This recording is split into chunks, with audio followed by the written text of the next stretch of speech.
መጋቢት 27 ጥንተ ስቅለት ለዓለም ሁሉ ድህነት መድኃኔ ዓለም ኢየሱስ ክርስቶስ መጋቢት በባተ በ27ኛው ቀን በመስቀል ላይ ተሰቀለ። በክርስቶስ ክርስቲያን የተባልን ልጆቹም ይህን እናዘክር ዘንድ ዓይነ ልቦናችንን ወደ ቀራንዮ እናንሳ።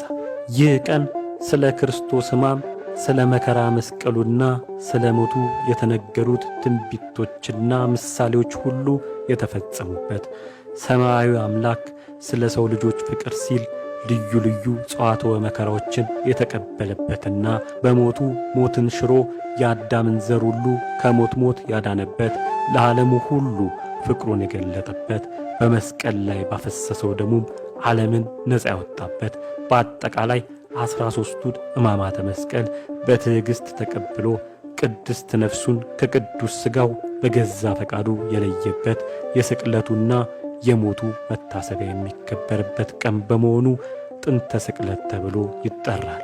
በዓሉም በዓለ መድኃኔ ዓለም እየተባለ በየዓመቱ በመድኃኔ ዓለም ስም በታነጹ አብያተ ክርስቲያናት ሁሉ ታቦተ ሕጉ እየወጣና ዑደትም እየተደረገ በታላቅ ክብር ሲከበር የኖረ ታላቅ መንፈሳዊ በዓል ነው። ክርስቶስ ማለት መሲህ፣ ኢየሱስ ማለት መድኃኒት፣ አማኑኤል ማለትም እግዚአብሔር ከእኛ ጋር ነው ተብሎ እንደሚተረጎም ሁሉ መድኃኔ ዓለም ማለትም ዓለምን ሁሉ የሚያድን የዓለም መድኃኒት ማለት እንደሆነ ከቅዱሳት መጻሕፍት እንማራለን።